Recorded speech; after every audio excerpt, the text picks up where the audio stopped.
Di tanah Arab yang luas dan kering, jauh sebelum cahaya Islam menyinari jazirah, berdirilah kabilah besar bernama Bani Amir. Mereka hidup di tengah padang pasir yang keras, namun menjunjung tinggi adat, kehormatan, dan silsilah keluarga. Bagi mereka, nama baik bukan sekedar kebanggaan, melainkan harga diri yang harus dijaga, bahkan dengan pengorbanan perasaan. Di antara tenda-tenda besar yang berdiri menghadap angin gurun, lahirlah seorang anak laki-laki bernama Qais bin Al-Mulawah. Sejak kecil, Qais bukan anak yang menonjol dalam kekuatan fisik. Ia lebih sering duduk diam, menatap langit, mendengarkan cerita para tetua dan menyimpan kata-kata di kepalanya. Ia memiliki kepekaan yang jarang dimiliki anak seusianya, kepekaan terhadap rasa. Ketika Qais tumbuh remaja, bakat itu semakin tampak. Ia mampu merangkai kata menjadi syair yang indah, bukan sekedar indah di telinga, tetapi menyentuh hati. Di majelis belajar Bani Amir, tempat anak-anak kabilah diajarkan membaca, menghafal, dan bersyair, Qais dikenal sebagai pemuda yang tenang namun tajam perasaan. Di majelis yang sama, hadir pula seorang gadis bernama Laila. Laila berasal dari keluarga terhormat.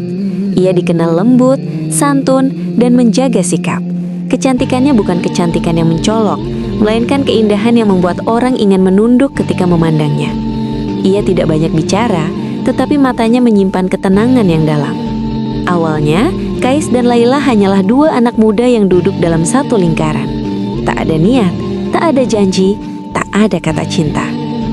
Namun perasaan seringkali tumbuh bukan karena direncanakan, melainkan karena tidak bisa dihindari. Qais mulai menyadari kehadiran Laila dengan cara yang aneh. Setiap kali ia menyusun syair, bayangan Laila muncul tanpa diminta. Setiap kali suara lembut terdengar di majelis, hatinya bergetar pelan. Ia mencoba mengabaikannya, namun perasaan itu justru semakin kuat.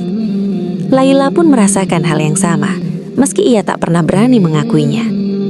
Syair-syair Qais terdengar berbeda baginya, seolah setiap kata ditujukan langsung ke dalam dadanya. Bukan syair yang berlebihan, melainkan jujur dan polos. Terlalu jujur untuk dunia yang penuh aturan. Hari demi hari berlalu, perasaan itu tumbuh diam-diam seperti tunas kecil di tengah pasir. Rapuh, namun keras kepala. Qais mulai menulis syair tentang cinta. Awalnya samar, tanpa nama. Namun lama-kelamaan satu nama tak bisa ia sembunyikan lagi. Laila. Ia menyebutnya dalam syair, di depan orang banyak, tanpa sadar bahwa satu nama itu akan mengubah hidupnya selamanya. Di masyarakat Arab kala itu, menyebut nama perempuan secara terbuka dalam syair cinta adalah pelanggaran besar. Itu berarti membuka kehormatan keluarga ke hadapan umum. Dan Qais, dengan ketulusan sekaligus keluguannya, telah melangkah melewati batas yang tak boleh dilewati. Kabar menyebar cepat di kabilah Bani Amir. Syair Qais tentang Laila terdengar di pasar, di perkemahan, di majelis orang dewasa.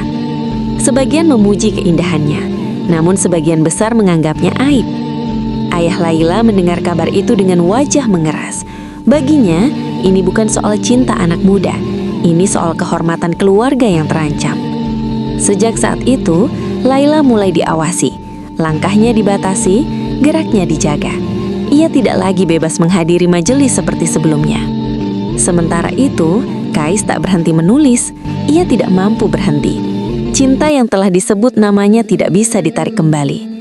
Syair-syairnya semakin jujur, semakin dalam, semakin tak peduli pada penilaian orang. Orang-orang mulai mencibir, sebagian tertawa, sebagian lagi menggelengkan kepala. Dan perlahan mereka memberinya nama baru, Majnun, si gila. Awalnya ejekan, namun lama-kelamaan nama itu melekat. Qais mendengarnya, namun ia tidak marah. Baginya jika mencintai Laila dianggap kegilaan, maka ia rela menerimanya. Laila hidup dalam kegelisahan yang sunyi. Ia mendengar namanya disebut dalam syair Qais, ia tahu orang-orang membicarakannya. Namun ia tak pernah membalas, tak pernah memberi isyarat. Bukan karena ia tak mencintai, melainkan karena ia tahu satu langkah kecil darinya bisa menghancurkan keluarganya. Ia mencintai Qais, tetapi ia juga mencintai ayah dan keluarganya. Dan di dunia tempat ia hidup, cinta kepada keluarga harus selalu menang. Hari demi hari berlalu, dan tekanan pada Kais semakin berat. Ayahnya mencoba menasihati, kerabatnya memperingatkan, para tetua kabilah menegur. "Berhentilah," kata mereka. "Masih banyak perempuan lain." Namun bagi Kais, kata-kata itu hampa. Bagaimana mungkin ia melupakan sesuatu yang telah menjadi bagian dari jiwanya? Syair-syairnya kini tak lagi hanya tentang cinta. Ia mulai menulis tentang jarak, kehilangan, dan rindu yang tak menemukan jalan pulang. Ia menyebut Laila bukan sebagai perempuan, melainkan sebagai takdir. Suatu hari, ayah Kais memberanikan diri mendatangi keluarga Laila. Ia membawa niat baik, meminang Laila untuk putranya. Ia berharap pernikahan bisa menjadi penawar kegilaan. Namun ayah Laila menolak dengan tegas. "Bagaimana mungkin aku menyerahkan anakku kepada orang yang telah mempermalukan namanya di hadapan umum? Cinta yang diumbar bukan kehormatan, melainkan aib." Penolakan itu menghantam Kais lebih keras dari ejekan manapun. Bukan karena ia berharap banyak, melainkan karena di sanalah ia sadar. Cintanya tidak hanya ditolak, tetapi tidak pernah diberi kesempatan untuk dimengerti. Sejak hari itu, Kais jarang terlihat di perkampungan. Ia mulai menghabiskan waktunya di luar batas kabilah, di padang pasir yang luas dan sunyi. Padang pasir menjadi saksi perubahan dirinya. Ia berjalan tanpa tujuan, ia berbicara sendiri, ia membaca syair kepada angin dan batu. Orang-orang yang melihatnya dari jauh hanya menggelengkan kepala. Mereka melihat seorang pemuda yang kehilangan akal, namun mereka tidak melihat bahwa Majnun justru menemukan kejujuran yang tak pernah ia temukan di tengah manusia. Ia tidak lagi berpura-pura kuat, ia tidak lagi menyembunyikan rasa. Segalanya keluar apa adanya, tanpa masker, tanpa kepalsuan. Setiap malam, Majnun menatap langit. Ia bertanya pada bintang-bintang tentang takdir, tentang mengapa cinta harus hadir di dunia yang tidak memberinya ruang.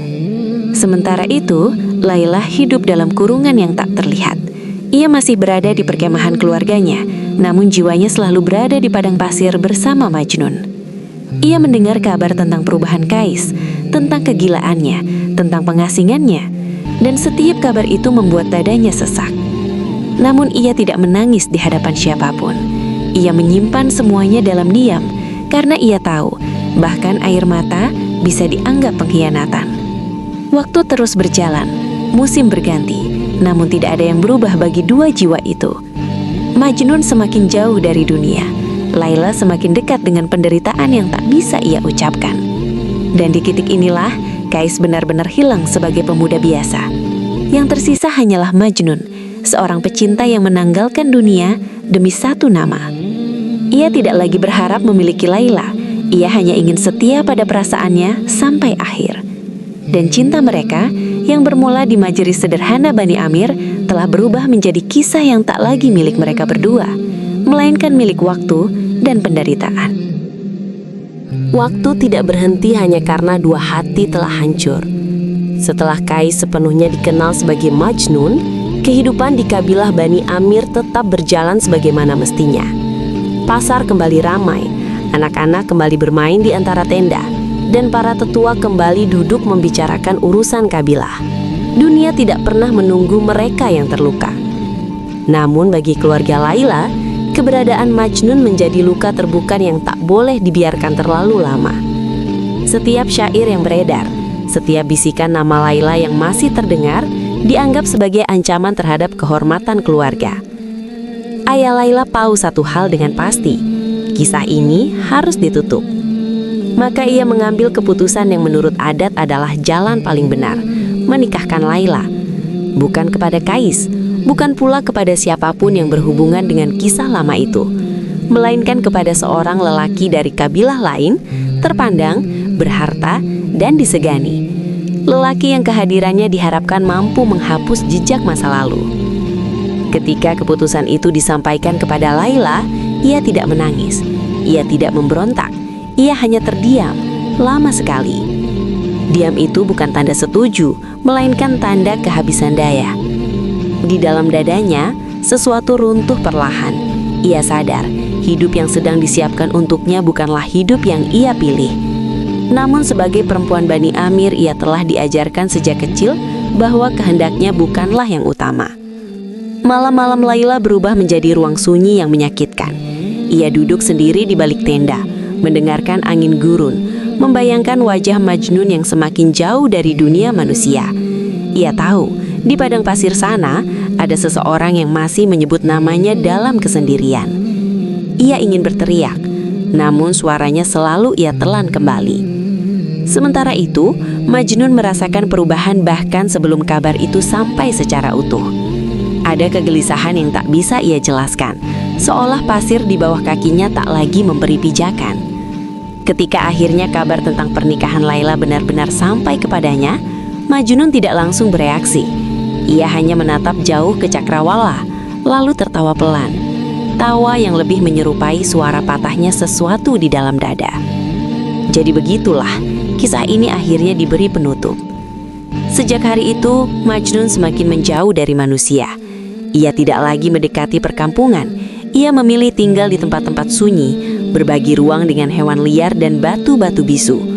Ia berbicara dengan angin, seolah angin mampu memahami kata-kata yang tak lagi bisa ia ucapkan pada manusia. Syair-syairnya berubah. Jika dulu penuh harap, kini penuh penyerahan. Ia tidak lagi menulis tentang memiliki, melainkan tentang kehilangan yang tak pernah selesai. Hari demi hari menuju pernikahan Laila terasa berat. Di perkampungan, orang-orang sibuk mempersiapkan perayaan.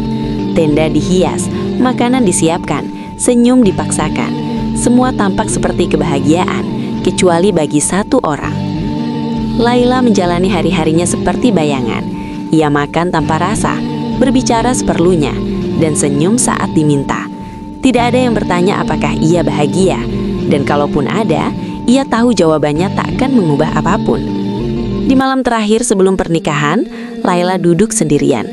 Untuk pertama kalinya sejak lama, air mata itu jatuh. Bukan karena ia lemah, melainkan karena ia telah terlalu lama kuat. Di tempat lain, Majnun menatap bulan yang sama. Dadanya terasa sesak, seolah ada sesuatu yang direnggut paksa darinya. Ia berbisik pada langit, jika ini takdir, mengapa rasanya seperti hukuman? Hari pernikahan tiba. Bagi perkampungan itu hari yang ramai dan meriah. Bagi Laila, itu hari ketika hidupnya berhenti menjadi miliknya sendiri. Ia duduk di tengah perayaan, mengenakan pakaian pengantin, namun jiwanya kosong. Lelaki yang menikahinya adalah pria baik menurut ukuran masyarakat. Ia tidak kejam, tidak pula lalai, namun ia bukan Kais. Dan Laila tahu, hatinya tidak ikut mengucap janji. Ketika kabar pernikahan itu sampai kepada Majnun, ia tidak menangis, ia tidak berteriak. Ia jatuh duduk di pasir dan terdiam lama, seolah dunia baru saja runtuh tanpa suara. Sejak saat itu, Majnun benar-benar meninggalkan kehidupan manusia. Waktu tidak lagi berarti baginya.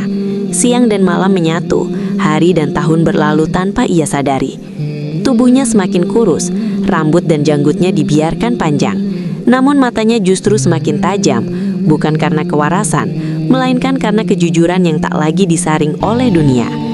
Ia mencintai tanpa harapan, ia setia tanpa kepemilikan. Ia hidup hanya untuk satu nama yang tak lagi boleh ia sebut di hadapan manusia. Sementara itu, Laila menjalani kehidupan pernikahan yang sunyi. Ia patuh, menjalankan perannya, namun setiap malam hatinya terasa kosong. Ia bukan istri yang buruk, ia hanya perempuan yang kehilangan dirinya sendiri. Kabar tentang Majnun sesekali sampai kepadanya, tentang kegilaannya yang semakin dalam, tentang syair-syair yang terus hidup dari mulut ke mulut. Setiap kabar itu seperti pisau kecil yang menusuk pelan, tak pernah mematikan namun tak pernah berhenti melukai. Tahun berlalu, Majnun menjadi legenda hidup. Laila menjadi nama yang disebut dengan penuh kehati-hatian.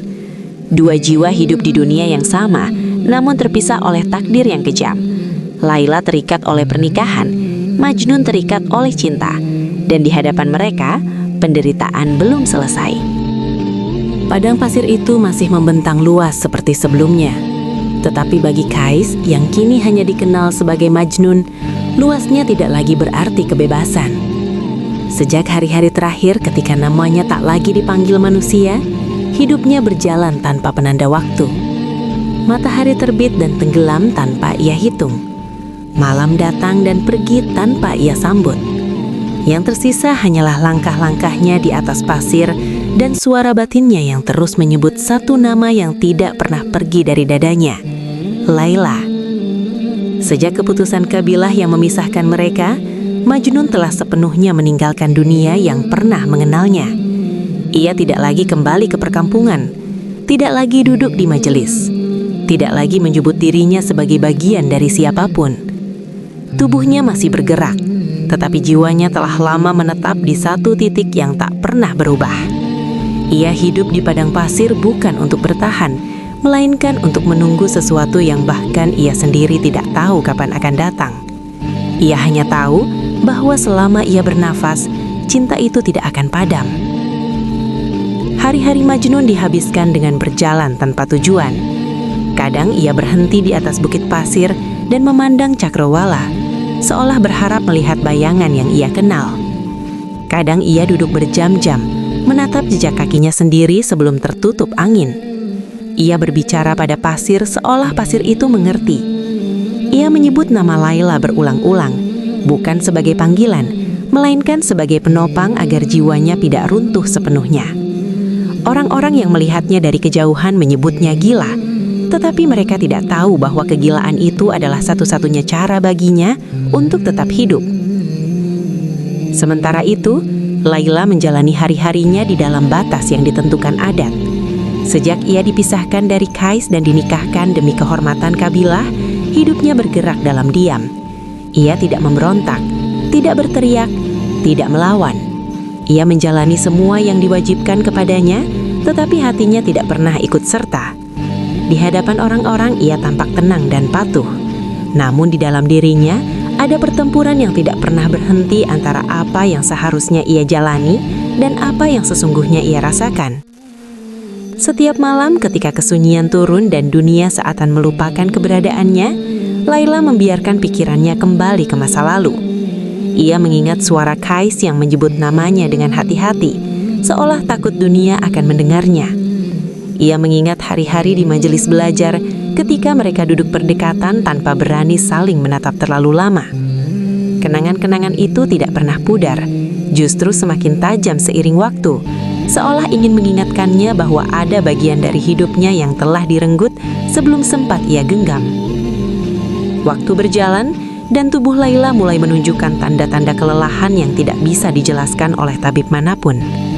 Ia sering merasa lemah tanpa sebab, sering terbangun di malam hari dengan napas berat, seolah dadanya menahan beban yang terlalu besar. Orang-orang mengira itu hanya sakit biasa, kelelahan seorang perempuan yang terlalu banyak memendam. Mereka tidak tahu bahwa yang melemahkan Laila bukanlah tubuhnya, melainkan jiwanya yang terus bertahan di antara dua dunia yang tidak pernah ia pilih. Di padang pasir, Majnun semakin menjauh dari sifat manusia. Rambutnya memanjang, pakaiannya lusuh oleh debu dan angin, tubuhnya kurus oleh panas siang dan dingin malam. Namun ada ketenangan aneh di wajahnya, ketenangan seseorang yang telah menerima nasibnya sepenuhnya. Binatang-binatang liar tidak takut mendekat, seolah mereka merasakan bahwa manusia ini tidak membawa ancaman apapun. Majnun berbagi ruang dengan mereka, tidur di bawah langit yang sama, dan berbicara kepada alam seperti berbicara kepada sahabat lama. Beberapa orang yang masih peduli mencoba membawanya pulang. Mereka berkata bahwa Laila telah menjadi milik orang lain, bahwa tidak ada lagi yang bisa ditunggu, bahwa hidupnya tidak boleh berakhir sia-sia di tengah pasir. Majnun mendengarkan semua itu dengan sabar, lalu tersenyum tipis. Ia menjawab bahwa yang ia tunggu bukanlah pertemuan, melainkan ketenangan. Bahwa cintanya kepada Laila tidak bergantung pada apakah mereka bersama atau tidak. Bahwa selama nama itu masih hidup di dalam dirinya, ia tidak merasa kehilangan. Ayahnya dengan sisa harapan yang masih ia genggam, membawa Majnun ke tempat suci. Ia memohon agar anaknya kembali menjadi manusia seperti dahulu, agar akalnya pulih dan hidupnya terselamatkan. Di hadapan tempat suci itu, Majnun berdiri lama, menundukkan kepala dan berdoa. Namun doanya bukanlah permohonan untuk sembuh. Ia bermohon agar cinta itu tidak dicabut dari dadanya. Ia berkata bahwa jika cinta ini adalah ujian, maka ia ingin mengerjakannya sampai akhir. Doa itu keluar tanpa air mata, tanpa suara gemetar, hanya kepasrahan yang begitu dalam hingga membuat orang-orang di sekitarnya terdiam. Hari-hari berlalu, dan jarak antara Majnun dan dunia semakin lebar. Di saat yang sama, kondisi Laila semakin memburuk. Ia sering terbaring lama, menatap kosong ke arah kain tenda yang bergoyang pelan tertiup angin. Di dalam kesendiriannya, Laila membiarkan pikirannya kembali ke masa lalu. Ia mengingat suara Kais yang menyebut namanya dengan hati-hati, seolah takut dunia akan mendengarnya. Ia mengingat hari-hari di majelis belajar, ketika mereka duduk berdekatan tanpa berani saling menatap terlalu lama. Kenangan-kenangan itu tidak pernah pudar, justru semakin tajam seiring waktu, seolah ingin mengingatkannya bahwa ada bagian dari hidupnya yang telah direnggut sebelum sempat ia genggam.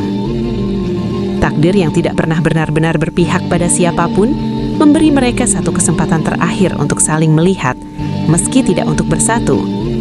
Dalam sebuah perjalanan bersama rombongan, Laila melewati wilayah yang tidak jauh dari tempat Majnun biasa menghabiskan hari-harinya. Dari kejauhan, ia melihat sosok kurus yang berdiri diam di atas bukit pasir. Tanpa perlu diberitahu, ia tahu itu siapa. Dan pada saat yang sama, Majnun merasakan sesuatu yang tidak ia rasakan selama bertahun-tahun, getaran yang membuatnya berhenti melangkah. Mereka tidak mendekat, tidak ada pelanggaran adat, tidak ada sentuhan, hanya pandangan yang bertemu dalam diam yang panjang. Dalam tatapan itu, ada semua yang tidak pernah terucap, cinta yang tidak pernah mati, luka yang tidak pernah sembuh, dan penerimaan yang datang terlambat. Majnun mengundukkan pelan kepalanya, seolah berkata bahwa ia telah mengerti segalanya. Laila menunduk, air mata jatuh ke pasir, dan rombongan melanjutkan perjalanan. Itu adalah terakhir kalinya mereka saling melihat di dunia ini. Sejak hari itu, kesehatan Laila menurun dengan cepat. Tubuhnya yang lemah akhirnya tidak mampu lagi menahan beban yang terlalu lama ia pikul. Tabib-tabib dipanggil, doa-doa dibacakan, tetapi tidak ada yang bisa menahan waktu. Dirancangnya, Laila tidak memanggil suaminya, tidak meminta dunia dikembalikan. Ia hanya berbisik menyebut satu nama yang telah lama ia simpan di hatinya. Saat napasnya melemah dan matanya terpejam untuk terakhir kalinya, ia wafat dengan tenang, seolah akhirnya dibebaskan dari penantian yang tak pernah berakhir. Kabar wafatnya Laila menyebar pelan, seperti angin yang membawa debu ke padang pasir. Ketika kabar itu akhirnya sampai ke telinga Majnun, ia tidak terkejut, seolah jiwanya lebih dulu tahu. Ia duduk lama, memandang langit yang terbentang luas, lalu bangkit dan berjalan. Ia berjalan tanpa henti, melewati siang dan malam, mengikuti sesuatu yang hanya bisa dipahami oleh hatinya.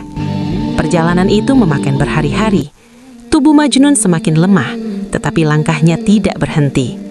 Ketika akhirnya ia sampai di tempat Laila dimakamkan, matahari hampir tenggelam. Ia berdiri di hadapan gundukan tanah itu, terdiam lama, lalu berlutut. Tangannya menyentuh pasir dengan lembut, seolah menyentuh sesuatu yang rapuh dan berharga. Pertama kalinya setelah bertahun-tahun, ia tidak mengucapkan syair. Ia hanya diam, dan dalam diam itu, seluruh hidupnya terasa lengkap. Majnun tinggal di sana. Orang-orang yang lewat melihatnya duduk di sisi kuburan, kadang berbicara pelan, kadang terdiam berjam-jam. Ia tidak meminta makanan, tidak meminta minum. Ia seolah menunggu sesuatu yang sangat dekat. Beberapa hari kemudian, tubuhnya ditemukan terbaring di sana, tidak lagi bernafas. Wajahnya tenang, seolah seseorang yang akhirnya sampai di tempat yang ia tuju selama-lama. Ia wafat di sisi Laila, bukan sebagai suami, bukan sebagai kekasih dunia, tetapi sebagai jiwa yang setia hingga akhir. Mereka tidak pernah menikah, tidak pernah hidup bersama, tidak pernah memiliki apapun yang diakui dunia. Namun nama mereka melampaui kabilah dan zaman. Kisah mereka hidup bukan karena apa yang mereka miliki, melainkan karena apa yang mereka pertahankan hingga akhir. Cinta mereka tidak pernah menjadi milik dunia, dan justru karena itu, ia menjadi abadi.